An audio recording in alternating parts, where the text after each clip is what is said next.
ಓಂ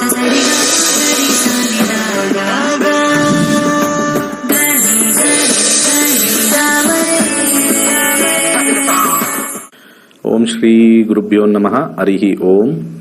ವಕ್ರತುಂಡ ಮಹಾಕಾಯ ಕೋಟಿ ಸೂರ್ಯ ಸಮಪ್ರಭ ನಿರ್ವಿಘ್ನಂ ಕುರುಮೇ ದೇವ ಸರ್ವಕಾರ್ಯೇಷು ಸರ್ವದಾ. ಗಣಾನಾಂ ತ್ವಾಂ ಗಣಪತಿಂ ಹವಾಮಹೇ ಕವಿಂ ಕವೀನಾಂ ಉಪಮಶ್ರವಸ್ತಮಂ ಜ್ಯೇಷ್ಠರಾಜಂ ಬ್ರಹ್ಮಣಾಂ ಬ್ರಹ್ಮಣಸ್ಪತ ಆನರ್ವನ್ಮನೋತಿಭಿಃ ಸೀದಸಾದನಂ ಸಾಧನಮಿತಿ ಸಾಧನಂ. ಮಹಾಗಣಪತಿ ನಮಃ. ಓಂ ನಮೋ ಭಗವತೆ ವಾಸುದೇವಾಯ. ಓಂ ನಮೋ ನಾರಾಯಣಾಯ. ನಮಸ್ಕಾರ ಎಲ್ಲರಿಗೂ ಕೂಡ ಗೌರಿ ಮತ್ತೆ ಗಣೇಶ ಹಬ್ಬದ ಶುಭಾಶಯಗಳು. ಸಕಲ ನಾಡಿನ ಜನತೆಗೆ ಆ ಮಹಾಗೌರಿ ಹಾಗೆ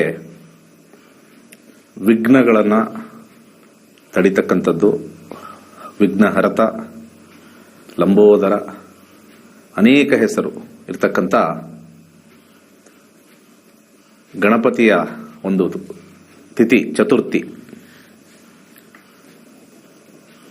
ಹಾರ್ದಿಕ ಶುಭಾಶಯಗಳು. ಮೊಟ್ಟ ಮೊದಲಿಗೆ ವೈಜ್ಞಾನಿಕ ನಿಲುಗಟ್ಟಲ್ಲಿ ಒಂದು ಮಾತು ಹೇಳ್ತೀನಿ.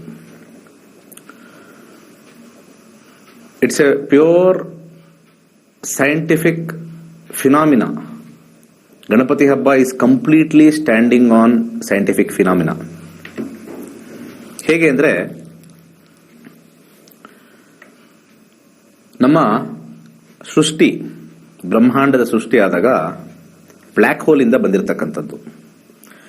ಆ ಬ್ಲ್ಯಾಕ್ ಹೋಲ್ ಇಂದ ಬಂದಿರತಕ್ಕಂಥ ಒಂದು ಪ್ರಪ್ರಥಮವಾಗಿರ್ತಕ್ಕಂಥ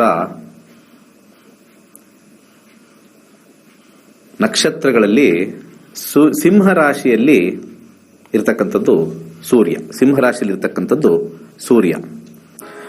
ಆ ಸಿಂಹ ರಾಶಿಯಲ್ಲಿ ಇರ್ತಕ್ಕಂಥ ಒಂದು ಸೂರ್ಯ ಬಹಳ ಒಂದು ವಿಶೇಷ ರೀತಿಯಲ್ಲಿ ಸ್ಫೋಟಗೊಂಡಿರ್ತಕ್ಕಂಥದ್ದು. ಅಂದ್ರೆ ಧನುರ್ರಾಶಿಯಲ್ಲಿ ನಮಗೆ ಬ್ಲ್ಯಾಕ್ ಹೋಲ್ ಬರುತ್ತೆ. ಫಸ್ಟ್ ತಿಳ್ಕೋಬೇಕು, ಸೈನ್ಸ್ ಪ್ರಕಾರ ತಿಳ್ಕೋಬೇಕು ಅಂದ್ರೆ ಧನುರ್ರಾಶಿಯಲ್ಲಿ ಫಸ್ಟ್ ಬ್ಲ್ಯಾಕ್ ಹೋಲ್ ಬರ್ತಕ್ಕಂಥದ್ದು. ಅಲ್ಲಿಂದ ಅನೇಕ ನಕ್ಷತ್ರಗಳು ಸಿಡಿದಾಗ ಒಂದು ನಕ್ಷತ್ರ ಬಂದು ಬಿದ್ದಿದ್ದು ಸಿಂಹರಾಶಿಯಲ್ಲಿ, ನಕ್ಷತ್ರ ಬಂದು ಬಿದ್ದಿದ್ದು ಸಿಂಹರಾಶಿಯಲ್ಲಿ. ಸೊ ಆ ಒಂದು ವಿಚಾರದಲ್ಲಿ ನೋಡ್ಬೇಕು ಅಂತಂದಾಗ ಸಿಂಹರಾಶಿಯೇ ಮೊದಲ ರಾಶಿ ಯಾಕಾಯ್ತು ಅಂತಂದ್ರೆ, ಆ ರಾಶಿಯಲ್ಲಿ ಅನೇಕ ನಕ್ಷತ್ರಗಳಿರ್ತವೆ. ಅದರಲ್ಲಿ ಒಂದು ನಕ್ಷತ್ರ, ಇಟ್ ಈಸ್ ಓನ್ಲಿ ಒನ್ ನಕ್ಷತ್ರ. ಆ ಒಂದು ನಕ್ಷತ್ರವೇ ನಮ್ಮ ಸೂರ್ಯ ಸೌರಮಂಡಲ. ಹಾಗೆ ಸೌರಮಂಡಲದಲ್ಲಿ ಅಲ್ಲಿಂದ ಸ್ಫೋಟ ಅಂತ ನಾವು ಏನ್ ಕರಿತೀವಿ, ಆ ಸ್ಫೋಟ ಅಲ್ಲಿಂದ ಸ್ಫೋಟ ಆಗಿದ್ದಾಗ ಅನೇಕ ಗ್ರಹಗಳು ಬಂದು ಬಿತ್ತು. ಆ ಗ್ರಹಗಳು ಬಂದು ಬಿದ್ದಿರ್ತಕ್ಕಂಥ ಒಂದು ವಿಚಾರ ನಾವು ತಗೊಂಡಾಗ, ಮೊಟ್ಟ ಮೊದಲದಾಗಿ ಸೂರ್ಯ ಇವಾಗಿನ ಒಂದು ಹಬ್ಬದ ಪ್ರಯುಕ್ತ ನಾವು ತಗೊಂಡ್ರೆ ಸಿಂಹರಾಶಿಯಲ್ಲಿ ಇರ್ತಕ್ಕಂಥದ್ದು, ಕುಂಭರಾಶಿಲಿ ಬಂದು ಬಿದ್ದಿರ್ತಕ್ಕಂಥದ್ದು ಎಲ್ಲಾ ಗ್ರಹಗಳು ಬಹಳ ಹಿಂದೆ. ಇವತ್ತು ನಾವು ಕ್ಯಾಲ್ಕುಲೇಟ್ ಮಾಡಿದ್ರೆ ಮೇಷರಾಶಿ ಡೈರೆಕ್ಷನ್ ಇರುತ್ತೆ. ಯಾಕಂದ್ರೆ ಪ್ರೆಸಿಷನ್ ಆಫ್ ಈಕ್ವಿನಾಕ್ಸ್ ಅಂತ ಕರಿತೀವಿ. ಪ್ರೆಸಿಷನ್ ಆಫ್ ಈಕ್ವಿನಾಕ್ಸ್ ಅಂತಂದ್ರೆ ಎಲ್ಲಾ ಗ್ರಹಗಳು ವಾಬಲ್ ಆಗುತ್ತೆ. 26,000 years ಒಂದ್ಸತಿ it wobbles to the right and 26,000 it wobbles to the left. ಇವತ್ತೇನು ನಾವು ಧ್ರುವ ನಕ್ಷತ್ರದಿಂದ ನಾವು ಕ್ಯಾಲ್ಕುಲೇಟ್ ಮಾಡ್ತೀವಿ ಎಲ್ಲಾ ವಿಚಾರನೂ ಕೂಡ 26,000 ವರ್ಷಗಳ ಹಿಂದೆ ನಮ್ಮ ಕ್ಯಾಲ್ಕುಲೇಷನ್, ಋಷಿಮುನಿಗಳ ಕ್ಯಾಲ್ಕುಲೇಷನ್ ಬಂದ್ಬಿಟ್ಟು ಈ ಉತ್ತರಾಷಾಢ ಮತ್ತೆ ಈ ಒಂದು ಶ್ರವಣ ನಕ್ಷತ್ರ ಮಧ್ಯದಲ್ಲಿರ್ತಕ್ಕಂಥ ಅಭಿಜಿತ್ ನಕ್ಷತ್ರ ಅಂತ ಕೇಳಿರ್ತೀರ. ಅಭಿಜಿತ್ ನಕ್ಷತ್ರ ಶ್ರೇಷ್ಠ ಏನಕ್ಕೆ ಅಂತಂದ್ರೆ ಅಲ್ಲಿಂದ ನಮ್ದು ಆಕ್ಚುಲಿ ಪ್ರಾರಂಭವಾಗಿತ್ತು. ಹೋಗ್ತಾ ಹೋಗ್ತಾ ಹೋಗ್ತಾ ಈ ಗ್ರಹಗಳೆಲ್ಲ ಜರ್ನಿ ಆಗ್ತಾ ಆಗ್ತಾ ಆಗ್ತಾ ಆಗ್ತಾ ಆಗ್ತಾ ಕಾಲಕ್ರಮೇಣ ಆ ಡೈರೆಕ್ಷನ್ ಬಂದ್ಬಿಟ್ಟು ಇವತ್ತು ಧ್ರುವ ನಕ್ಷತ್ರದ ನಿಂತಿದೆ. ಅಲ್ಲಿಂದ ಮೇಷದಿಂದ ಶುರು ಆಗುತ್ತೆ. ಆದ್ರೆ ಮೊದಲು ನಮಗೆ ಇದ್ದಿದ್ದು ಮಕರ ರಾಶಿಯಿಂದ. ಮೊದಲನೇ ರಾಶಿ ಮುಂಚೆ ಇದ್ದಿದ್ದು 1ನೇ ಮನೆ ಮಕರ ರಾಶಿ. ಅದಕ್ಕೆ ನಾವು ಜನವರಿ 15 ವಿಶೇಷವಾಗಿ ತಗೊಳ್ತೀವಿ. ಮಕರ ಸಂಕ್ರಾಂತಿ ಅಂತ ತಗೊಳ್ತೀವಿ, ಉತ್ತರಾಯಣ ಪ್ರಾರಂಭ ಅಂತ ತಗೊಳ್ತೀವಿ. ಉತ್ತರಾಯಣ ಪ್ರಾರಂಭ ಅಂತಂದ್ರೆ ಶ್ರೀಮನ್ನಾರಾಯಣ ಉತ್ತರ ದಿಕ್ಕಕ್ಕೆ ಪ್ರಯಾಣ ಮಾಡ್ತಾ ಇದ್ದಾನೆ ಅಂತ. ಸೊ ಆ ರೀತಿ ಒಂದು ಸೈಂಟಿಫಿಕ್ ಆಗಿ ತಗೊಂಡಾಗ ಈ ಒಂದು ಜ್ಞಾನ ಅಂದ್ರೆ ಈ ಪ್ರಪಂಚದಲ್ಲಿ, ಈ ಒಂದು ಬ್ರಹ್ಮಾಂಡದಲ್ಲಿ ಜ್ಞಾನದ ಸೃಷ್ಟಿಯಾಗಿರ್ತಕ್ಕಂಥದ್ದು ಭಾದ್ರಪದ ಮಾಸದ ಶುಕ್ಲ ಪಕ್ಷದ ಚೌತಿಯ ದಿವಸ ಜ್ಞಾನ ಶುರು ಆಯ್ತು. ಆ ಜ್ಞಾನ ಭಂಡಾರಕ್ಕೆ ಮೊದಲು ನಾವು ಆದ್ಯತೆ ಕೊಟ್ಟಿರೋದೇ ಒಂದು ಹೆಸರು ಕೊಟ್ವಿ. ಆ ಹೆಸರೇ ಮಹಾಗಣಪತಿ. ಅದಕ್ಕೆ ಗಣಾನಾಂ ತ್ವಾಂ ಗಣಪತಿಂ ಹವಾಮಹೆ ಕವಿಂಕ ವೀಣಾಂ ಉಪಮಶ್ರವಸ್ತಮಂ ಅಂತಂದ್ರೆ ಗಣಗಳಿಗೆ ರಾಜ, ಮಂತ್ರಗಳಿಗೆ ರಾಜ, ಆ ಗಣಗಳಿಗೆ ಮಂತ್ರಗಳಿಗೆ ರಾಜ ಆಗಿರ್ತಕ್ಕಂಥ ಆ ಮಹಾಗಣಪತಿ ಜ್ಞಾನದ ಉತ್ಪತ್ತಿ ಆಗಿರ್ತಕ್ಕಂಥದ್ದು. ಆ ಉತ್ಪತ್ತಿ ಆಗಿರ್ತಕ್ಕಂಥ ಜ್ಞಾನ ಬಂದಿರತಕ್ಕಂಥ ಮೂಲ ನಕ್ಷತ್ರ, ಮೂಲಾಧಾರ ಕ್ಷೇತ್ರ ಸ್ಥಿತಂ. ಇದನ್ನ ಕೇಳಿರ್ತೀನಿ, ವಾತಾಪಿ ಗಣಪತಿಲಿ ಮೂಲಾಧಾರ ಕ್ಷೇತ್ರ ಸ್ಥಿತಂ. ಅದು ನಮಗೆ ಮೂಲಾಧಾರಕ್ಕೂ ಅನ್ವಯ ಆಗುತ್ತೆ, ಮೂಲ ನಕ್ಷತ್ರಕ್ಕೂ ಅನ್ವಯ ಆಗುತ್ತೆ. ಸೊ ಗಣಪತಿ ಉದ್ಭವ ಆದಾಗ ಸರಸ್ವತಿ ಉದ್ಭವ ಆಯಿತು. ಹೆಸರುಗಳು ಕೊಟ್ಟಿದ್ದೀವಿ, ಆ ಹೆಸರುಗಳಿಂದ ನಾವು ದೇವರುಗಳ ಹೆಸರಾಗಿ ಮಾರ್ಪಾಟಾಗಿ ಮಾಡಿದೀವಿ. ಸೊ ಗಣಪತಿ ಬಂದ ಆದ್ಮೇಲೆ ಅವ್ರಿಗೆ 2 ಹೆಂಡತಿರು ಅಂತ ಹೇಳ್ತೀವಿ ನಾವು. It is not literally A wife, it is literally A knowledge. ಸಿದ್ಧಿ ಮತ್ತೆ ಬುದ್ಧಿ, ಸಿದ್ಧಿದಾಯಕ ಬುದ್ಧಿದಾಯಕ. ಸೊ 2 ಮ್ಯಾನಿಫೆಸ್ಟ್ ಆಗಿರ್ತಕ್ಕಂಥದ್ದು, ಮಿಕ್ಸ್ ಆಗಿರ್ತಕ್ಕಂಥದ್ದು ಆ ಗಣಪತಿಲಿ. ಬಹಳ ಹಿಂದೆ ಇಲ್ಲೆಲ್ಲ ಒಂದು ಕ್ರಿಯೇಷನ್ ಆಗಬೇಕು ಅಂತಂದ್ರೆ, ಒಂದು ನಾಲೆಜ್ ಕ್ರಿಯೇಟ್ ಆಗಬೇಕು ಅಂತಂದ್ರೆ ಸೃಷ್ಟಿಯಾಗಿರ್ತಕ್ಕಂಥ ದಿವಸ ಗಣಪತಿಯ ಹುಟ್ಟಿರೋದು ಅಂತಂದ್ರೆ ಸಿದ್ಧಿ ಬುದ್ಧಿ ಹುಟ್ಟಿರೋದು ಹೊರತು ಅಲ್ಲಿ ಯಾರೋ ಒಬ್ಬ ಮನುಷ್ಯ ಅಥವಾ ಒಂದು ಆಕಾರ ಅಲ್ಲ. ಬಂದಿರತಕ್ಕಂಥ ಒಂದು ಕಾಲಮಾನನ ತಗೊಂಡು ಅದನ್ನ ಪ್ರತಿ ವರ್ಷ ಭಾದ್ರಪದ ಮಾಸಕ್ಕೆ ಶುಕ್ಲ ಪಕ್ಷದ ಚತುರ್ಥಿಗೆ ಅದನ್ನ ಮೀಸಲಿಟ್ಟಿರ್ತಕ್ಕಂಥದ್ದು ಇಲ್ಲಿ ವಿಶೇಷ. ಹಾಗೆ ಹಬ್ಬಗಳನ್ನ ನಾವು ಮಾಡ್ತಕ್ಕಂಥದ್ದು ಸೃಷ್ಟಿಯ ಒಂದು ಪೂಜೆ ಅಂತ ನಾವು ಕರಿತೀವಿ. ಇವತ್ತೇನು ಹಬ್ಬ ಮಾಡ್ತೀವಿ, ಊಟ ಮಾಡ್ತೀವಿ, ದೇವರು ಅಂತ ನಾವು ಬಿಂಬಿಸ್ತೀವಿ, it is more of science ಪ್ರಕಾರ. ಹಾಗೆ ಇವತ್ತಿನ ಒಂದು ವಿಚಾರದಲ್ಲಿ ನಾಳೆ ಅಂದ್ರೆ ಈ ಒಂದು ಶುಕ್ರವಾರ ಗೌರಿಯ ಒಂದು ವ್ರತದ ಒಂದು ಟೈಮ್ ನೋಡ್ಕೊಂಬೋಣ. ಫಸ್ಟ್ ಒಂದು ಟೈಮ್ ನೋಡ್ಬೋಣ, ಅವಾಗ ನಮಗೆ ಅನುಕೂಲ ಆಗುತ್ತೆ. ಇಲ್ಲಿ ನೋಡಿ, ಸ್ವರ್ಣಗೌರಿ ವ್ರತ. ಯಾರಾದ್ರೂ ವ್ರತ ಮಾಡೋರು ಇರ್ತಾರೆ. ಸ್ವರ್ಣಗೌರಿ ವ್ರತ ಮುಂಚೆ ಎಲ್ಲ ಜಾಸ್ತಿ ಮಾಡೋರು, ಈಗ ಯಾರು ಅಷ್ಟೊಂದು ಇಲ್ಲ. ಈಗ ಬಹಳ ಕಮ್ಮಿ ಜನ ವ್ರತ ಮಾಡ್ತಾರೆ. ಕೆಲವರು ಶ್ರದ್ಧೆಯಿಂದ ಮಾಡ್ತಾರೆ, ಕೆಲವರು ಪದ್ಧತಿ ಇಲ್ಲ ನಾವು ಮಾಡೋದಿಲ್ಲ ಅಂತಾರೆ, ಕೆಲವರು ಮಾಡ್ತಾ ಇರೋರು ಕಷ್ಟ ಬಂದ್ಬಿಡುತ್ತೆ, ನಮ್ಗೆ ಏನು ಕೊಟ್ಟಿಲ್ಲ ದೇವ್ರು, 5 ವರ್ಷ 6 ವರ್ಷ ಮಾಡಿದ್ವಿ, ಕಷ್ಟನೇ ಕೊಟ್ಟ, ಯಾಕೆ ಮಾಡೋದು ಅಂತ ಯಾರೋ ಒಬ್ರು ಹೇಳ್ಬಿಡ್ತಾರೆ. ಬಹಳಷ್ಟು ಜನ ನಮ್ಮ ಇದರಲ್ಲಿ ತುಂಬಾ ತಪ್ಪು ಕಲ್ಪನೆಗಳ ಕೊಟ್ಬಿಡ್ತಾರೆ. ಗೌರಿ ಇಡಬಾರ್ದು, ಹಂಗಾಗಿದ್ರೆ ಇವ್ರು ನೀವು ಈ ಜನ ಹಂಗಾದ್ರೆ ಅದು ಇಡಬಾರ್ದು, ಇದು ಇಡಬಾರ್ದು. ನಮ್ಮ ಹಿಂದೂ ಧರ್ಮದಲ್ಲಿ ಆಲ್ ಆರ್ ಮಾಸ್ಟರ್ಸ್, ಎಲ್ಲರೂ ಮಾಸ್ಟರ್ ಆಗ್ಬಿಟ್ಟಿದ್ದಾರೆ ಇವಾಗ. ಸೊ ಇಲ್ಲಿ ಬಂದಿರತಕ್ಕಂಥದ್ದು 6ನೇ ತಾರೀಕು ಸೆಪ್ಟೆಂಬರ್ 2024 ಶುಕ್ರವಾರ ಬೆಳಿಗ್ಗೆ 9:20 ರಿಂದ 10:30 ಈ ಸಮಯದಲ್ಲಿ ಸ್ವರ್ಣಗೌರಿ ವ್ರತ ಯಾರ್ಯಾರು ಮಾಡ್ತಾರೋ ಮಾಡ್ಬೋದು. ಹಾಗೆ ಮಧ್ಯಾಹ್ನ 12:30 ರಿಂದ 1:30. ಸೊ ನಾಳೆನೆ ಗೌರಿ ಗಣೇಶ ತರಬೇಕು ಅಂತ ಕೆಲವರೆಲ್ಲ ಇರ್ತಾರಲ್ಲ, ನಾಳೆನೆ ಗೌರಿ ಗಣೇಶ ತರ್ತಕ್ಕಂತ ಒಂದು ಇಂಟ್ರೆಸ್ಟ್ ಇರೋ ನಾಳೆ ತರಬಹುದು. ಇಂಥ ಟೈಮಲ್ಲೂ ತರಬಹುದು. ಈ ಬೆಳಗ್ಗೆ ಹೇಳಿರ್ತಕ್ಕಂಥ 9:20 to 10:30ಗೂ ತರಬಹುದು. ಇಲ್ಲ ನಾವು ಒಟ್ಟಿಗೆ ಮಾಡ್ತೀವಿ, ಕೆಲವರು ಗೌರಿ ಗಣೇಶ ಒಟ್ಟಿಗೆ ಕೂರಿಸ್ತೀವಿ, ನಾವು ಸಪರೇಟ್ ಮಾಡಲ್ಲ ಅನ್ನೋರು ಮಧ್ಯಾಹ್ನ 12:30 ರಿಂದ 1:00 ಆ ಕಾಲ ಪ್ರಶಸ್ತವಾಗಿದೆ. ಕೆಲವು ಲಗ್ನಗಳನ್ನ ಆಯ್ಕೆ ಮಾಡಿಕೊಂಡು ಇದನ್ನ ಕೊಡ್ತೀವಿ. ಕೆಲವೊಂದ್ಸತಿ ಅಲ್ಲಿ ರಾಹುಕಾಲನ ವರ್ಜಿಸಿ ಕೊಡ್ತಕ್ಕಂಥದ್ದು ಇಲ್ಲಿ ವಿಶೇಷ. ಹಾಗೆ ಇನ್ನ 7ನೇ ತಾರೀಕು ನಮ್ಮ ವರಸಿದ್ಧಿ ವಿನಾಯಕ ವ್ರತ ಇರ್ತಕ್ಕಂಥದ್ದು, ಅದನ್ನ ನೋಡೋಣ ಬನ್ನಿ. ಈಗ ಅದರಲ್ಲಿ 7 ಸೆಪ್ಟೆಂಬರ್ 2024 ಶನಿವಾರ ವಿಶೇಷ ಹಬ್ಬ. ಎಲ್ಲರೂ ವಿಜೃಂಭಣೆಯಿಂದ ಆಚರಣೆ ಮಾಡಿ. ಆಲ್ರೆಡಿ ಹೇಳಿದ್ದೀನಿ, ಸೈನ್ಸ್ ಪ್ರಕಾರ ನಮಗೆ ಜ್ಞಾನ ಪ್ರಾರಂಭವಾಗಿರ್ತಕ್ಕಂಥದ್ದು, ಸೃಷ್ಟಿ ಪ್ರಾರಂಭವಾಗಿರ್ತಕ್ಕಂಥದ್ದು. ಸೃಷ್ಟಿ ಪ್ರಾರಂಭ ಆಯಿತು ಅಂತಂದ್ರೆ it is the evolution of the knowledge ಅಂತ ತಗೊಳ್ಬೇಕು. ಆ ನಾಲೆಡ್ಜ್ ಸ್ಟಾರ್ಟ್ ಆಗಿರ್ತಕ್ಕಂಥದ್ದು ಎಲ್ಲದಕ್ಕೂ ವೈಜ್ಞಾನಿಕ ನಿಲುಗಟ್ಟಿದೆ. ಅದನ್ನ ದೇವರ ರೂಪದಲ್ಲಿ ನಾವು ಪ್ರಾರ್ಥನೆ ಮಾಡ್ತೀವಿ. ಯಾವಾಗ ಇದು ಉದ್ಭವ ಆಯಿತು, ಯಾವಾಗ ಇದು ಒಂದು ಪಂಚೀಕರಣ ಎನ್ಕ್ಯಾಶ್ ಆಯಿತು, ಆ ಪಂಚೀಕರಣದಿಂದ ಏನೇನ್ ಬಂತು, ಈ ಒಂದು ಪಂಚಭೂತಗಳು ಅಂತ ನಾವೇನ್ ಹೇಳ್ತೀವಿ, fire, earth, air, water, ether ಅಂತ ನಾವೇನ್ ಕರಿತೀವಿ, ಅಗ್ನಿ, ಭೂಮಿ, ವಾಯು, ಜಲ, ಆಕಾಶ ಅಂತ ನಾವೇನ್ ಕರಿತೀವಿ, ಅದೆಲ್ಲ ಮಿಕ್ಸ್ಚರೇ ಇಲ್ಲಿ ನಮಗೆ ಗಣಗಳ ರಾಜ ಆಗಿರ್ತಕ್ಕಂಥ ಗಣಪತಿ. ಇಲ್ಲಿ ಶನಿವಾರ ವಿಶೇಷವಾಗಿ ಆ ತಿಥಿ ಬಂದಿರತಕ್ಕಂಥದ್ದು, ಆ ಮಾಸ ಬಂದಿರತಕ್ಕಂಥದ್ದು, ಆ ಪಕ್ಷ ಬಂದಿರತಕ್ಕಂಥದ್ದು. ಇಲ್ಲಿ ವಿಶೇಷವಾಗಿ ಕೆಲವೊಂದು ವಿಚಾರನ ನಾನು ಆಡ್ ಮಾಡಕ್ಕೆ ಇಷ್ಟಪಡ್ತೀನಿ. ಇಲ್ಲಿ ನಾವು ತಿಥಿ ಅಂತ ನಾವು ತಗೊಂಡಾಗ ಸಾಕಷ್ಟು ಜನ ಸ್ವಲ್ಪ ಗೊಂದಲದಲ್ಲಿರ್ತಾರೆ. 2 ಒಟ್ಟಿಗೆ ಬಂದಿದೆ ಅಂತ ಹೇಳ್ತಾರೆ, ಬೆಳಿಗ್ಗೆ ಬರೋ ತಿಥಿನೇ ನಾವು ಕನ್ಸಿಡರ್ ಮಾಡಬೇಕು ಅಂತ ಹೇಳ್ತಾರೆ. ಸ್ವಲ್ಪ ದ್ವಂದ್ವದಲ್ಲಿರ್ತಕ್ಕಂಥವ್ರು ಅನೇಕರಿದ್ದಾರೆ.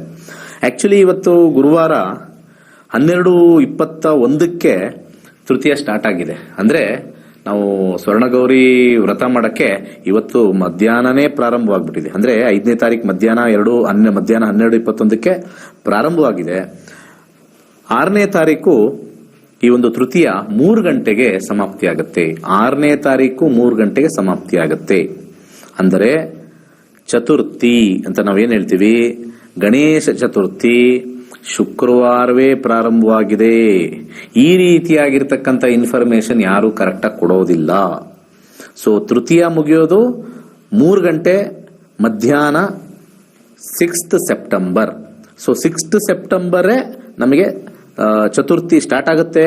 ಆ ಚತುರ್ಥಿ ಮುಗಿತಕ್ಕಂಥದ್ದು 7ನೇ ತಾರೀಕು ಸಂಜೆ 17:36. ಇದನ್ನ ನಾವೇನ್ ಹೇಳ್ತೀವಿ, ಇಲ್ಲಿ ಮಧ್ಯಭಾಗದಿಂದ ಪ್ರಾರಂಭವಾಗಿ ನೆಕ್ಸ್ಟ್ ಈವ್ನಿಂಗ್ ವರೆಗೂ ಬರ್ತಕ್ಕಂಥದ್ದು ಇರೋದ್ರಿಂದ ಶುದ್ಧ ಇಲ್ಲ, ತಿಥಿ ಶುದ್ಧ ಇಲ್ಲ. ಆಕ್ಚುಲಿ ಶಾಸ್ತ್ರದ ಪ್ರಕಾರ ನಾವು ಹೇಳಬೇಕು ಅಂದ್ರೆ ಶುದ್ಧ ತಿಥಿ ಅಂದ್ರೆ ಬೆಳಗಿನ ಜಾವ ಬರಬೇಕು. ಇದು ಹಿಂದೆ ಮಧ್ಯಾಹ್ನನೇ ಬಂದು ಅದು ಕಂಟಿನ್ಯೂ ಆಗಿ ಟಿಲ್ ಲೇಟ್ ಈವ್ನಿಂಗ್ ವರೆಗೂ ಇರೋದ್ರಿಂದ ಇಲ್ಲಿ ಶುದ್ಧ ತಿಥಿ ಅಲ್ಲ. ಬಟ್ ಆದ್ರೆ ಗಣೇಶ ಅನ್ನೋದು ಮಾತು ಬಂದಾಗ ತಿಥಿಯ ವಿಚಾರದಲ್ಲಿ ನಾವು ಅದನ್ನ ಅಪ್ಲೈ ಮಾಡೋಂಗಿಲ್ಲ. ಇದು ಒಂದು ಶಾಸ್ತ್ರದಲ್ಲಿ ಕೊಟ್ಟಿರ್ತಕ್ಕಂಥ ದೇವರ ವಿಚಾರಕ್ಕೆ ನಮಗೆ ತಿಥಿ ರೀ, ನಾವು ಹುಟ್ಟು ತಿಥಿ ತಗೊಳ್ತೀವಿ, ಸಾಯ್ಬೇಕಾದ್ರೂ ತಿಥಿ ತಗೊಳ್ತೀವಿ. ದೇವರಿಗೆ ಯಾವುದೇ ತಿಥಿನ ನಾವು ನಿಗದಿಪಡಿಸೋಂಗಿಲ್ಲ, ಎಲ್ಲಾನು ಶುಭವೇ ಅಂತ ಹೇಳಿ ಅಲ್ಲಿ ಕೊನೆಯಲ್ಲಿ 21 ಗ್ರೇಟ್ ಈವಿಲ್ಸ್ ಅಂತ ಬರೀತಾರೆ. ಮುಹೂರ್ತದಲ್ಲಿ 21 ಗ್ರೇಟ್ ಈವಿಲ್ಸ್ ಅಂತ ಶಾಸ್ತ್ರ ಓದಿರೋರು, ಮುಹೂರ್ತ ಭಾಗ ಓದಿರೋರು 21 ಗ್ರೇಟ್ ಈವಿಲ್ಸ್ ಅಂತ ಓದಿರ್ತಾರೆ. ಆ ಶಾಸ್ತ್ರದಲ್ಲಿ for god we should not consider any ತಿಥಿ ಕನ್ಸಿಡರೇಷನ್ ಈಸ್ ವರ್ಜಿತ ಅಂತ ಬರ್ತಕ್ಕಂಥದ್ದು. ಸೊ ಇಲ್ಲಿ ಚತುರ್ಥಿ ಬಂದಿರತಕ್ಕಂಥದ್ದು 7ನೇ ತಾರೀಕು ಸೆಪ್ಟೆಂಬರ್ 5:36 ಇರುತ್ತೆ. ನೀವೇನಾರು 7ನೇ ತಾರೀಕು ಗಣೇಶನ್ ಕೂರಿಸ್ಬೇಕು ಅಂದ್ರೆ ಸಂಜೆ 5 ಗಂಟೆಗೆ ಮುಗಿಸ್ತಕ್ಕಂಥದ್ದು. ಇಲ್ಲಿ ಪೂಜೆ ಮಾಡ್ತಕ್ಕಂಥವ್ರು ಯಾರು ಇತ್ತು ಅಂತಂದ್ರೆ ಸ್ವಲ್ಪ ವಿಶೇಷವಾಗಿರ್ತಕ್ಕಂಥ ಒಂದು ಮುಹೂರ್ತನ ಕೊಟ್ಟಿರ್ತೀವಿ. 7 ಸೆಪ್ಟೆಂಬರ್ 2024 ಶನಿವಾರ ಬೆಳಿಗ್ಗೆ 7:30ರಿಂದ 8:50 ಬಹಳ ಪ್ರಶಸ್ತವಾಗಿರ್ತಕ್ಕಂಥ ಒಂದು ಟೈಮ್ ಅಂತ ಹೇಳ್ಬೋದು. ಹಾಗೆ ಬೆಳಿಗ್ಗೆ ಮತ್ತೆ 11ರಿಂದ 1 ಗಂಟೆ ಮಧ್ಯಾಹ್ನ 1 ಗಂಟೆವರೆಗೂ ಬಹಳ ವಿಶೇಷವಾಗಿರ್ತಕ್ಕಂಥ ಒಂದು ಸಮಯ ಅಂತ ಹೇಳ್ಬೋದು. ಹಾಗೆ ಇವತ್ತು ಮತ್ತೊಂದು ವಿಚಾರ ತಿಳಿಸ್ಬೇಕು ಅಂತಿದ್ದೀನಿ. ಏನು ಅಂತಂದ್ರೆ, ನಮ್ಮ ಈ ಒಂದು ಗಣೇಶನ ಒಂದು ಚಿತ್ರ ಅದು 10 ಕ್ವಾಲಿಟೀಸ್ನ ಹೇಳುತ್ತೆ, 10 ಕ್ವಾಲಿಟೀಸ್ನ ಹೇಳುತ್ತೆ. ಆ 10 ಕ್ವಾಲಿಟೀಸು ನಮ್ಮ ಜೀವನದಲ್ಲಿ ಅಳವಡಿಸ್ಕೋಬೇಕು ಅಂತ ಹೇಳಿ those are the prime qualities of A person. ಒಂದು ಪ್ರೈಮ್ ಆಗಿರ್ತಕ್ಕಂಥ ಕ್ವಾಲಿಟಿ, ಆ ಕ್ವಾಲಿಟಿನ ನಾವು ಅಳವಡಿಸ್ಕೋಬೇಕು. ಅದು ಪ್ರತಿಯೊಬ್ಬರೂ ಕೂಡ ಅದನ್ನ ಮನದಟ್ಟು ಮಾಡ್ಕೊಂಡು ಮಾಡಬೇಕು. ಗಣಪತಿನ ನಾವು ಬಹಳಷ್ಟು ಜನ ಬೇರೆ ಬೇರೆ ತರ ಇದು ಮಾಡ್ತಾರೆ, ಅವಹೇಳನ ಮಾಡ್ತಕ್ಕಂಥದ್ದು. ಅದಕ್ಕೆ ಹೋಗಕ್ಕಿಂತ ಮುಂಚೆ ಇನ್ನೊಂದು ವಿಜ್ಞಾನ ಇಲ್ಲಿ ನಿಮಗೆ ಹೇಳಕ್ ಇಷ್ಟಪಡ್ತೀನಿ. ಈ ಗಣಪತಿ ವಿಗ್ರಹ ಮಾಡಕ್ಕೆ ಮಣ್ಣುಗಳನ್ನ ತಗೊಂಡ್ಬರ್ತಾರೆ, ಜೇಡಿ ಮಣ್ಣ ತಗೊಂಡ್ಬರ್ತಾರೆ. ಇದು ಬೇಸಿಗೆಗಾಲದಲ್ಲೇ ಈ ಮಣ್ಣನ್ನ ಮಾಡ್ತಕ್ಕಂಥ ಈ ವಿಗ್ರಹ ಮಾಡ್ತಕ್ಕಂಥ ಯಾರು ಕೆಲವರು ಮಾಡ್ತಾರೋ, ಈ ಕೆರೆ ಕಟ್ಟೆಯಲ್ಲಿ ಜೇಡಿ ಮಣ್ಣು ಸಿಗುತ್ತೆ. ನಮಗೆ ಕಾಲಿಟ್ಟರೆ ಹೂತ್ಕೊಳ್ಳುತ್ತೆ, ಅದನ್ನ ಜೇಡಿ ಮಣ್ಣು ಅಂತ ಹೇಳ್ತಾರೆ. ಕಾಲು ಎತ್ತಕ್ಕಾಗಲ್ಲ, ಅದು ಕಚ್ಕೊಳ್ಳುತ್ತಂಗೆ. ಯಾರಾದ್ರೂ ನೀವು ಕೆರೆಯಲ್ಲಿ ಹೋದಾಗ, ನಡ್ಕೊಂಡು ಹೋದಾಗ ತುಂಬಾ ಒಂಥರ ಕಾಲು ತುಂಬಾ ಹಂಗೆ ಕಚ್ಕೊಳ್ತಕ್ಕಂಥ ಒಂದು ವಿಚಾರ. ಅದನ್ನ ಸಮ್ಮರಲ್ಲಿ ಇದನ್ನ ತಗೊಂಡ್ಬರ್ತಾರೆ. ಸಮ್ಮರಲ್ಲಿ ಏನಕ್ಕೆ ತಗೊಂಡ್ಬರ್ತಾರೆ ಅಂತಂದ್ರೆ, ಆ ಬೇಸಿನ್ ಅಂತ ನಾವೇನ್ ಹೇಳ್ತೀವಿ, ಆ ಲೇಕ್ ಅಥವಾ ರಿವರ್ ಬೇಸಿನ್ ಅಂತ ನಾವೇನ್ ಕೇಳ್ತೀವಿ, ಸ್ವಲ್ಪ ಕೆಳಗೆ ಹೋಗುತ್ತೆ. ಅದನ್ನೆಲ್ಲ ಮಣ್ಣು ತೆಗೆದು ಯಾಕೆ ಅಂದ್ರೆ ಮಳೆಗಾಲ ಮುಗಿತಾ ಇದೆ. ಈಗ ಮಳೆಗಾಲ ಮುಗಿದಿದೆ ಅಂದ್ರೆ ಹೆಚ್ಚು ನೀರು ಶೇಖರಣ ಆಗಿದೆ ಅಂತ ಅರ್ಥ. ಸೊ ಹೆಚ್ಚು ನೀರು ಶೇಖರಣ ಆದ ನಂತರ ಈಗ ಮತ್ತೆ ಅದು ವಾಟರ್ ರಿಟೈನಿಂಗ್ ಪವರ್ ಕ್ಲೇಗಿದೆ, ಮತ್ತೆ ಆ ತುಂಬಿರ್ತಕ್ಕಂಥ ಕೆರೆಗೆ, ಕಟ್ಟೆಗಳಿಗೆ ಮತ್ತೆ ಗಣಪತಿ ಹಬ್ಬ ಮಾಡಿ ಅದೆಲ್ಲ ಹೋಗಿ ಅಲ್ಲಲ್ಲಿ ಹೋಗಿ ಸ್ವಲ್ಪ ಮಧ್ಯದಲ್ಲಿ ಹೋಗಿ ಆ ಗಣೇಶನ ವಿಸರ್ಜನೆ ಮಾಡ್ತಕ್ಕಂಥದ್ದು ವೈಜ್ಞಾನಿಕವಾಗಿ ತಳದಲ್ಲಿ ಹೋಗಿ ಕೂತ್ಕೊಳ್ಳುತ್ತೆ. ಈ ಕ್ಲೇ ಏನ್ ಮಾಡುತ್ತೆ ಅಂತಂದ್ರೆ ವಾಟರ್ ರಿಟೆನ್ಷನ್ ಅಂತ ನಾವು ಕರಿತೀವಿ. It will retain the water content of the bed. Cool ಆಗಿರುತ್ತೆ. ಯಾರ್ಯಾರು ಈ ರೀತಿ ಕೆಲವು ಹಳ್ಳಿಗಳಲ್ಲಿ ವಿಶೇಷವಾಗಿದು ಅಲ್ಲಿಂದಾನೇ ತೆಗೆದು ಅಲ್ಲೇ ಒಂದಷ್ಟು ಮಾಡಿ ಮತ್ತೆ ಹಾಕ್ತಾರೋ ವಾಟರ್ ಡ್ರೈ ಆಗಲ್ಲ. ಮುಂದಿನ ಮಳೆಗಾಲದವರೆಗೂ ಕೂಡ ವಾಟರ್ ಡ್ರೈ ಮಾಡಕ್ ಬಿಡಲ್ಲ, ವೆಟ್ನೆಸ್ ಕೊಟ್ಟಿರುತ್ತೆ. ಯಾವಾಗ ವೆಟ್ನೆಸ್ ಇರುತ್ತೋ ಈ ಎಷ್ಟೇ ಹೀಟ್ ಬಂದ್ರು, ಯಾಕಂದ್ರೆ ಇದು 1 ತಿಂಗಳು 2 ತಿಂಗಳು ಆದ್ಮೇಲೆ ಮತ್ತೆ ನಮಗೆ ಒಂಥರ ಬಿಸಿಲು ಜಾಸ್ತಿ ಆದಾಗ ವಾಟರ್ ಎವಾಪರೇಟ್ ಆಗಬಾರ್ದು. ಸೊ ಅಲ್ಲಿ ನಮಗೆ ನೀರು ಬಳಸ್ಕೋಬೇಕು. ಇದನ್ನೆಲ್ಲ ಅಬ್ಸರ್ವ್ ಮಾಡಿ ಅದನ್ನ ತೆಗೆದು ಜಾಸ್ತಿ ಕ್ವಾಂಟಿಟಿ ಮಾಡಿ ಮತ್ತೆ ಅದಕ್ಕೆ ವಾಪಸ್ ಆ ಕ್ಲೇನ ಹಾಕಿದಾಗ ಹಾಗೇ ಅದನ್ನು ಮಿಕ್ಸ್ ಆದಾಗ ರಿಟೈನ್ ಮಾಡುತ್ತೆ. It will retain the water content. So water content retain ಆಗಲಿ ಅಂತಾನೆ ಮತ್ತೆ ನಾವು ಗಣೇಶನ್ನ ಅಲ್ಲಿ ವಿಸರ್ಜನೆ ಮಾಡ್ತೀವಿ. ಸೊ ಮುಹೂರ್ತ ಭಾಗ ಕೇಳ್ತಾರೆ, ವಿಸರ್ಜನೆ ಟೈಮ್ ಏನು ಅಂತ. ಸೇಮ್ ಡೇ ಒಂದು 8 ಗಂಟೆ, ನನ್ನ ಪ್ರಕಾರ ನನ್ನ ಕ್ಯಾಲ್ಕುಲೇಷನ್ 7:30 ಮೇಲೆ ವಿಸರ್ಜನೆ ಮಾಡಬಹುದು. ಇಲ್ಲ ಅಂದ್ರೆ ಭಾನುವಾರ, ಶನಿವಾರನೇ ವಿಸರ್ಜನೆ ಮಾಡಬಹುದು. ಭಾನುವಾರ ಬೆಳಿಗ್ಗೆ 8 ಗಂಟೆಯಿಂದ 12 ಗಂಟೆವರೆಗೂ ಟೈಮ್ ಇರತಕ್ಕಂಥದ್ದು ಮಾಡಬಹುದು. ಒಂದು 3 ದಿವಸ ಆಡ್ ಟೈಮ್ ತಗೊಳ್ತಾರೆ, 1, 3, 5 ಅಂತ. ಸೊ ಇಷ್ಟು ಆ ವಿಚಾರ. ಇನ್ನ ಮತ್ತೊಂದು ವಿಚಾರ ಏನು ಅಂತಂದ್ರೆ, ಈ ಗಣಪತಿಯ ಬಗ್ಗೆ ಒಂದು ವಿಶ್ಲೇಷಣೆ, ಒಂದು ಪಿಕ್ಚರ್ ಹಾಕ್ತೀನಿ ನೋಡಿ. ಈ 10 ಕ್ವಾಲಿಟೀಸು ಬಹಳ ಇಂಪಾರ್ಟೆಂಟ್ ಆಗಿರ್ತಕ್ಕಂಥದ್ದು.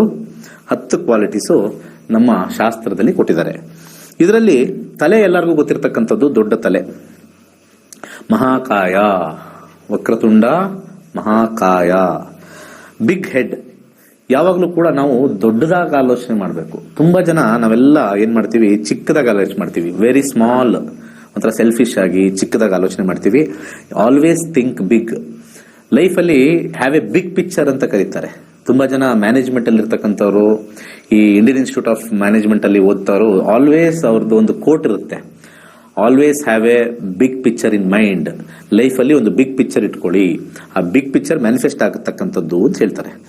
ಆಮೇಲೆ ಗಣೇಶನ ಕಣ್ಣುಗಳು ಬಹಳ ಶಾರ್ಪ್, ಚಿಕ್ಕದು, ಸ್ಮಾಲ್.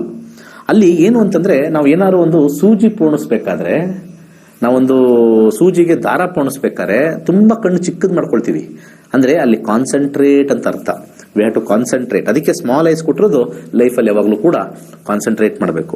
ತುಂಬಾ ಜನ ಸೂಜಿ ಹಾಕ್ಬೇಕಾದ್ರೆ ತುಂಬಾ ಕಾನ್ಸಂಟ್ರೇಟ್ ಮಾಡ್ತಾರೆ. ಕಾನ್ಸಂಟ್ರೇಷನ್ ಪ್ರತಿಯೊಂದು ನಮ್ಮ ಲೈಫಲ್ಲಿ ಇರ್ತಕ್ಕಂಥದ್ದು ಅಂತ ಬರುತ್ತೆ.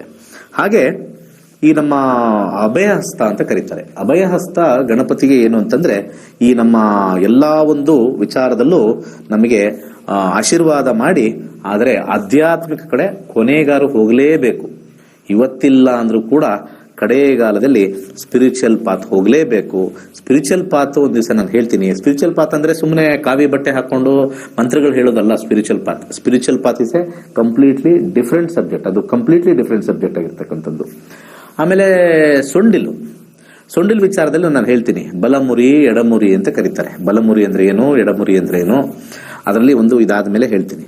ಇಲ್ಲಿ ಟ್ರಂಕ್ ಅಂತ ಬರ್ತಕ್ಕಂಥದ್ದು ಎಲ್ಲಾ ಕಡೆ. ಈಗ ನೀವು ಆನೆ ಹತ್ರ ಹೋಗಿ ನಿಂತ್ಕೊಳ್ಳಿ, ಆ ಸೊಂಡ್ಲು ಒಂದ್ ಕಡೆ ಇರಲ್ಲ, ಆ ಕಡೆ ಹಂಗ್ ನೋಡುತ್ತಿಲ್ಲ. ನೀವು ಹತ್ರ ಹೋಗಿ ನಿಂತ್ಕೊಳ್ಳಿ, ಈ ಕಡೆ ಆ ಕಡೆ, ಈ ಕಡೆ ಆ ಕಡೆ ಎಲ್ಲ ಬರ್ತಕ್ಕಂಥದ್ದು. ಇದು ಎಫಿಷಿಯನ್ಸಿ ತೋರಿಸುತ್ತೆ. ಎಲ್ಲಿ ಬೇಕಾದ್ರೂ ನಾನು ನುಗ್ತೀನಿ, ಏನ್ ಬೇಕಾದ್ರೂ ಮಾಡ್ತೀನಿ. ಮತ್ತೆ ಎಂತ ಸಿಚುಯೇಷನ್ ಅಲ್ಲೂ ಅಡ್ಯಾಪ್ಟಬಿಲಿಟಿ ಅಂತ ಕರೀತಾರೆ. ಅಡ್ಯಾಪ್ಟಬಿಲಿಟಿ ಅಂತಂದ್ರೆ ಏನು, ನಾನು ಗುಡಿಸಲಿದ್ರೂ ನಾನು ನೆಮ್ಮದಿನೇ, ಬಂಗ್ಲೆಲಿದ್ರೂ ನೆಮ್ಮದಿನೇ, ಬಿಸಿಲಲ್ಲಿದ್ರೂ ನೆಮ್ಮದಿನೇ, ಮಳೆಲಿದ್ರೂ ನೆಮ್ಮದಿಯೇ.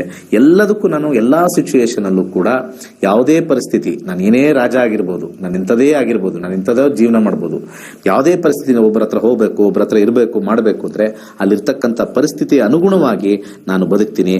ಅದು ಸರಿ ಇಲ್ಲ, ನಿಮ್ಮ ಮನೇಲಿ ಚಾಪೆ ಇದೆ, ನಮ್ಮಲ್ಲಿ ದೊಡ್ಡದು ಸೋಫಾ ಇದೆ, ನಾನು ಇಲ್ಲಿ ಕುತ್ಕೊಳ್ಳಲ್ಲ, ಒಂದು ಚೇರ್ ತಗೊಂಬನ್ನಿ. ಕೆಲವರು ಇರ್ತಾರೆ ಅಧಿಕ ಪ್ರಸಂಗಿಗಳು, ಯಾರು ಮನೆಗೆ ಹೋದ್ರೆ ಪಾಪ ಏನು ಇರಲ್ಲ ಅಲ್ಲಿ ಕುತ್ಕೊಳ್ಳೋಕೆ ಸರಿಯಾಗಿ, ನಿಂತೇ ಇರ್ತಾರೆ ದಿಮಾಗ್ ತೋರಿಸಿ. ಚಾಪೆ ಹಾಕ್ರೆ ಇಲ್ಲ ಪರವಾಗಿಲ್ಲ ಬಿಡಿ ಅಂತಾರೆ. ಸೊ ಆತರ ಅಡ್ಯಾಪ್ಟಬಿಲಿಟಿ ಅಂತ ಕರೀತಾರೆ. ಇನ್ನೊಂದು ದೊಡ್ಡ ಹೊಟ್ಟೆ, ವೆರಿ ಇಂಪಾರ್ಟೆಂಟ್. ಇದು ದೊಡ್ಡ ಹೊಟ್ಟೆ, ಇದು ಏನು ಅಂತಂದ್ರೆ ಕೆಟ್ಟದು ಒಳ್ಳೆಯದು ಎರಡು ಜೀರ್ಣಿಸ್ಕೊಳ್ತಕ್ಕಂಥ ಶಕ್ತಿ ನಮಗ್ ಬರಬೇಕು. ಜೀವನದಲ್ಲಿ ಎಲ್ಲವೂ ಗ್ರೈಂಡರ್ ಅಂತ ಕರಿತೀವಿ ನಾವು ಇದನ್ನ. ಹೊಟ್ಟೆನ ಏನಂತ ಕರಿತೀವಿ, ಗ್ರೈಂಡರ್. ಒಳ್ಳೆಯದು ಹಾಕರು ಗ್ರೈಂಡ್ ಆಗಬೇಕು, ಕೆಟ್ಟದ ಹಾಕಿದ್ರು ಗ್ರೈಂಡ್ ಮಾಡಿ ಬಿಡಬೇಕು. ಸೊ ಅದಕ್ಕೆ ದೊಡ್ಡ ಸ್ಟಮಕ್, ಲಾರ್ಜ್ ಸ್ಟಮಕ್ ಅಂತ ಕರೀತಾರೆ. Peacefully digest all good and bad in life. Next ಅಲ್ಲಿ ಮೋದಕ ಅಂತಿದೆ. ಎಲ್ಲರೂ ಕಡುಬು ಮಾಡ್ತಾರೆ, ಸ್ವೀಟ್ ಮಾಡ್ತಾರೆ. ಅದು ರಿವಾರ್ಡ್ಸ್ ಅಂತ ಕರೀತಾರೆ. ಅದನ್ನ ರಿವಾರ್ಡ್ಸ್, ನಾವು ಮಾಡಿರ್ತಕ್ಕಂಥ ಸಾಧನೆಗೆ ಒಂದು ಏನಾದ್ರು ಒಂದು ಸಿಗಬೇಕಲ್ಲ, ರಿವಾರ್ಡ್ಸ್ ಅಂಡ್ ರೆಕಗ್ನಿಷನ್, R&R ಅಂತ ಕರಿತೀವಿ. ಆ ಮೋದಕನ we call it as R&R, rewards and recognition ಅಂತ ಬರ್ತಕ್ಕಂಥದ್ದು. ಹಾಗೆ ಇಲ್ಲಿ ಇನ್ನೊಂದು ವಿಚಾರ ಎಲ್ಲರಿಗೂ ಗೊತ್ತಿರ್ತಕ್ಕಂಥದ್ದು, ಏಕದಂತ. ವಕ್ರತುಂಡ ಅಂತ ಒಂದು ಕಡೆ, ಏಕದಂತ ಅಂತ ಒಂದು ಕಡೆ. ಇದೇನಾಗುತ್ತೆ ಅಂತಂದ್ರೆ ಪ್ರತಿಯೊಬ್ಬ ಮನುಷ್ಯನಲ್ಲೂ 2 ಚಾಯ್ಸ್ ಬರುತ್ತೆ ಲೈಫಲ್ಲಿ. ಒಂದು ಕೆಟ್ಟದ್ದು, ಒಂದು ಒಳ್ಳೇದು ಬರುತ್ತೆ. ನಾವು ಕೆಟ್ಟದ್ದನ್ನ ಮುರಿದು ಬಿಸಾಕಿ ಒಳ್ಳೆಯದನ್ನ ಕೈಯಲ್ಲಿ ಇಟ್ಕೋಬೇಕು. ಇದನ್ನ 1 ಟಸ್ಕ್ ಅಂತ ಕರೀತಾರೆ. 1 ಟಸ್ಕ್ ಇರ್ತಕ್ಕಂಥದ್ದು, ಒಂದು ಟ್ರಂಕ್ ಅಂತ ಕರಿತೀವಿ, ಟಸ್ಕ್ ಅಂತ ಕರಿತೀವಿ. ಅಂದ್ರೆ ಆ ದಂತದ ಮಂತ್ರನೇ ನೆಕ್ಸ್ಟ್ ನಾನು ನಿಮಗೆ ವಿಶೇಷವಾಗಿ ಕೊಡ್ತಕ್ಕಂಥದ್ದು. ಸೊ ಇಲ್ಲಿ 1 ಟಸ್ಕ್ ಏನ್ ಮಾಡ್ತೀವಿ ಅಂತಂದ್ರೆ ನಾವು ಎರಡನ್ನೂ ರಿಟೈನ್ ಮಾಡ್ಕೊಳ್ತೀವಿ. ನಾವು ಕೆಟ್ಟದ್ದು ಬಂದ್ರು ಇರ್ಲಿ ಬಿಡು ನೋಡೋಣ ಅಂತ ಹೇಳ್ತೀವಿ. ನಾವು ಕೆಟ್ಟದ್ದು ಬಂದ್ರು ಒಳ್ಳೇದು ಬಂದ್ರು ರಿಟೈನ್ ಮಾಡ್ಕೊಳ್ತೀವಿ, ಕೆಟ್ಟದ್ದು ಬಂದ್ರು. ಬಟ್ ಆದ್ರೆ ಗಣೇಶ ಏನ್ ಹೇಳ್ತಾನೆ, you should always decide on 1. Throw away the bad, retain good. ಒಳ್ಳೆಯದನ್ನ ನೀವು ಇಟ್ಕೊಳ್ಳಿ, ಕೆಟ್ಟದ್ದನ್ನ ಇಮಿಡಿಯೇಟ್ ಆಗಿ ಬಿಸಾಕಿ. ಇನ್ನ ಲಾಸ್ಟ್ 2 ಇರ್ತಕ್ಕಂಥದ್ದು ಬಾಯೇ ಕಾಣಿಸಲ್ಲ, ಗಣಪತಿಯ ಬಾಯೇ ಕಾಣಿಸಲ್ಲ. ಅಂದ್ರೆ ಟಾಕ್ಲೆಸ್ ಅಂತ ಹೇಳ್ತೀವಿ. ಅಂದ್ರೆ ನಾನು ಇಲ್ಲಿ ಸ್ವಲ್ಪ ರೆಕ್ಟಿಫೈ ಮಾಡ್ತೀನಿ. ಟಾಕ್ ಸೆನ್ಸಿಬಲ್ ಅಂತ ಹೇಳ್ತೀನಿ, ಟಾಕ್ಲೆಸ್ ಅಂತ ಹೇಳಲ್ಲ. Talk sensible. ಬೇಡದೇ ಇರತಕ್ಕಂಥ ವಿಚಾರಗಳು ನಾವು ಮಾತಾಡಿದ್ರೆ, ನಾವು ಒಂದು ಮಾತಾಡ್ಕೊಂಡು ಹೋಗ್ತಾ ಇದ್ದಾಗ ನಮಗೆ ಸಾಕಷ್ಟು ನಮ್ಮ ವಿಚಾರಗಳು ಸ್ಟಾಪ್ ಆಗಿ ಬೇರೆಯವ್ರ ವಿಚಾರಗಳು ಬಂದ್ಬಿಡುತ್ತೆ.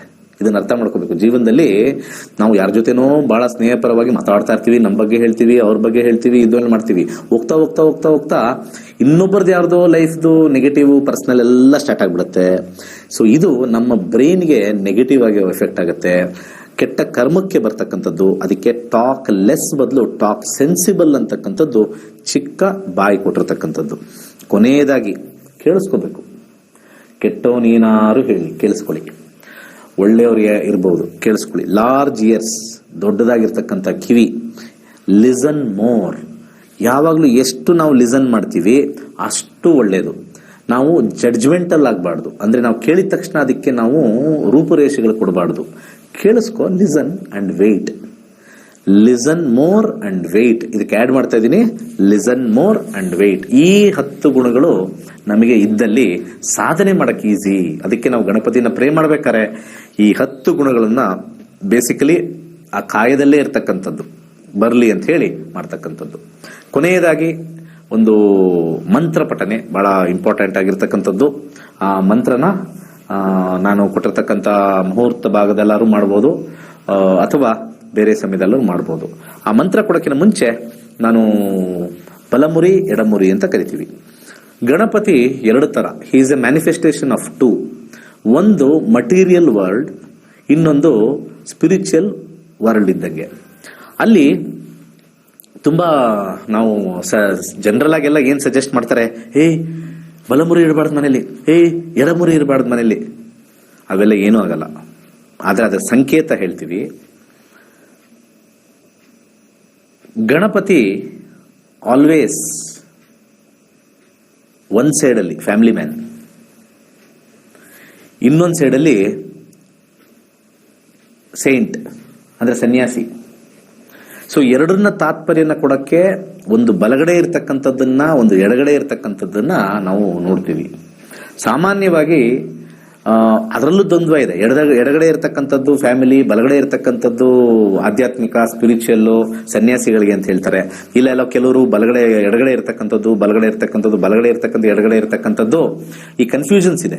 ಒಟ್ನಲ್ಲಿ ಒಂದು ಹೇಳ್ತೀನಿ, ರೈಟ್ ಸೈಡ್ ಅಲ್ಲಿ ಇರ್ತಕ್ಕಂಥದ್ದು ಫ್ಯಾಮಿಲಿ, ಲೆಫ್ಟ್ ಸೈಡ್ ಅಲ್ಲಿ ಇರ್ತಕ್ಕಂಥದ್ದು ಸ್ಪಿರಿಚುವಲ್. ಯಾಕೆ ರೈಟ್ ಲೆಫ್ಟ್ ನಾನು ಇಲ್ಲಿ ಸಜೆಸ್ಟ್ ಮಾಡ್ತೀನಿ ಅಂದ್ರೆ, right is always towards stomach, liver, kidney, ಎಲ್ಲ ನಮಗೆ ಬೇಕಾಗಿರ್ತಕ್ಕಂಥ ಎಲ್ಲ ಇಂಗ್ರೀಡಿಯೆಂಟ್ಸ್ ನಾವೆಲ್ಲ ತಿನ್ಬೇಕು, ಆಸೆ ಬರೋದೆಲ್ಲ ರೈಟ್ ಸೈಡು. ಆದ್ರೆ ಹಾರ್ಟ್ ಇರೋದು ಲೆಫ್ಟ್ ಸೈಡು. ಸೊ ಸ್ಪಿರಿಚುವಲ್ಗೆ ಹಾರ್ಟ್ ಬೇಕು, ಪ್ರೀತಿಗೆ ಹಾರ್ಟ್ ಬೇಕು. ಸೊ ಎಡಮುರಿ ಬಲಮುರಿಲಿ ಈ ವ್ಯತ್ಯಾಸವನ್ನ ಕೊಟ್ಟಿದ್ದಾರೆ.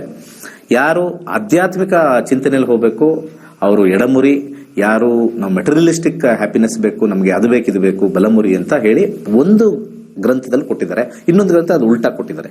ನನ್ನ ಒಂದು ವಿಮರ್ಶೆ ಏನು ಅಂತಂದ್ರೆ, ಹಾರ್ಟ್ ಇರೋ side always love for god ಬರುತ್ತೆ, ಸ್ಪಿರಿಚುಯಾಲಿಟಿ ಬರುತ್ತೆ ಅಂತ ನಾನು ಆ ಒಂದು ನಿರ್ಣಯಕ್ಕೆ ಬಂದಿದ್ದೀನಿ. ಹಾಗೆ ಹಬ್ಬದ ಪ್ರಯುಕ್ತ ವಿಶೇಷವಾಗಿರ್ತಕ್ಕಂಥ ಮಂತ್ರ ಎಲ್ಲರಿಗೂ ಕೆಲವರು ತಿಳಿದಿದೆ, ಆದ್ರೂ ಕೂಡ ಈ ಮಂತ್ರ ಬಹಳ ವಿಶೇಷವಾಗಿರ್ತಕ್ಕಂಥದ್ದು. ಸ್ಕ್ರೀನ್ ಮೇಲೆ ಬರುತ್ತೆ, ಬರ್ಕೊಳ್ಳಿ. ಬಹಳ ಅದ್ಭುತವಾಗಿರ್ತಕ್ಕಂಥದ್ದು. ಮಕ್ಕಳಿಗೆ ಹೇಳಿಸಿ ಬಹಳ ಬ್ರಿಲಿಯಂಟ್ ಆಗ್ತಾರೆ. ಓಂ ಏಕದಂತಾಯ ವಿದ್ಮಹೆ ವಕ್ರತುಂಡಾಯ ಧೀಮಹಿ ತನ್ನೋದಂತಿ ಪ್ರಚೋದಯಾತ್. ಇನ್ನೊಂದ್ಸತಿ ಹೇಳ್ತೀನಿ. ಓಂ ಏಕದಂತಾಯ ವಿದ್ಮಹೇ ವಕ್ರತುಂಡಾಯ ಧೀಮಹಿ ತನ್ನೋದಂತಿ ಪ್ರಚೋದಯಾತ್. 108 ಸತಿ ಹೇಳಿ. ಮಕ್ಕಳು 108 ಸತಿ ಹೇಳಿಲ್ಲ, ಅಟ್ಲೀಸ್ಟ್ 27 ಸತಿ ಹೇಳಿ, ಖಂಡಿತ ಒಳ್ಳೇದಾಗತ್ತೆ. ಸೊ ಈ ಒಂದು ಹಬ್ಬ ನಿಮಗೆ ಆಯುರ ಆರೋಗ್ಯ ಐಶ್ವರ್ಯ ಕೊಟ್ಟು ಕಾಪಾಡ್ಲಿ. ನನ್ನ ಎಲ್ಲಾ ವಿದ್ಯಾರ್ಥಿ ವೃಂದಕ್ಕೆ ಹಾಗೆ ಸಕಲ ಜನತೆಗೆ, ಪ್ರಪಂಚದಾದ್ಯಂತ ಇರತಕ್ಕಂಥ ಸಕಲ ಜೀವರಾಶಿಗಳಿಗೂ ಕೂಡ, ಸಕಲ ಗಿಡಮರಿಗಳಿಗೂ ಕೂಡ ಆ ಗಣಪತಿ ಆಶೀರ್ವಾದ ಮಾಡಿ ಈ ಕಲಿಯುಗನ ಸುಂದರವಾಗಿ ಮಾಡಲಿ ಅಂತ ಹೇಳಿ ಪ್ರಾರ್ಥನೆ ಮಾಡ್ತೀನಿ. ಒಳ್ಳೇದಾಗ್ಲಿ. ಸರ್ವೇ ಜನ ಸುಖಿನೋ ಭವಂತು. ಪಂಡಿತ್ ದಿನೇಶ್ ಗುರುಜಿಯವರು ನಡೆಸಿಕೊಡುತ್ತಿರುವ ಚಕ್ರ ಹೀಲಿಂಗ್ ಕ್ಲಾಸಸ್ ನಮ್ಮ ದೇಹದಲ್ಲಿನ ಸಪ್ತ ಚಕ್ರಗಳ ಸಮತೋಲನವು ವ್ಯಕ್ತಿಯನ್ನು ಸಂತೋಷದಾಯಕ ಮತ್ತು ಆರೋಗ್ಯಕರ ಜೀವನವನ್ನು ನಡೆಸಲು ಸಹಾಯ ಮಾಡುತ್ತದೆ. ದಿನಗಳ ತರಗತಿಯಲ್ಲಿ ಸಪ್ತ ಚಕ್ರಗಳ ಸಮತೋಲನೆ, ಏಕಾಗ್ರತೆಯನ್ನು ವೃದ್ಧಿಸುವ ಕ್ರಮ, ಸಂಪತ್ತಿನ ಆಕರ್ಷಣೆ ಹಾಗೂ ಆರೋಗ್ಯಕರ ಅಭ್ಯಾಸಗಳನ್ನು ಹೇಳಿಕೊಡಲಾಗುತ್ತದೆ. ಇದರಲ್ಲಿ ಸಪ್ತ ಚಕ್ರಗಳ ಕ್ರಿಸ್ಟಲ್ಸ್ ಹಾಗೂ ಅದನ್ನು ಉಪಯೋಗಿಸುವ ಕ್ರಮ, ಆರೋಗ್ಯ ವೃದ್ಧಿಸಲು ರೇಖಿ ಹೀಲಿಂಗ್, ಸಪ್ತ ಚಕ್ರಗಳಿಗೆ ಅನುಗುಣವಾಗಿ ಎಸೆನ್ಷಿಯಲ್ ಆಯಿಲ್ ಹಾಗೂ ಅದನ್ನು ಉಪಯೋಗಿಸುವ ಕ್ರಮ, ಸಪ್ತ ಚಕ್ರಗಳಿಗೆ ಬೀಜ ಮಂತ್ರಗಳು ಇತ್ಯಾದಿಗಳನ್ನು ತರಗತಿಯಲ್ಲಿ ಚರ್ಚಿಸಲಾಗುತ್ತದೆ. ಆರೋಗ್ಯಮಯ ಜೀವನಕ್ಕಾಗಿ ಇಂದೇ ನೋಂದಾಯಿಸಿಕೊಳ್ಳಿ. ಹೆಚ್ಚಿನ ವಿವರಗಳಿಗಾಗಿ ನಮ್ಮ ನಕ್ಷತ್ರ ನಾಡಿ ತಂಡವನ್ನು ಸಂಪರ್ಕಿಸಿ. ಧನ್ಯವಾದಗಳು.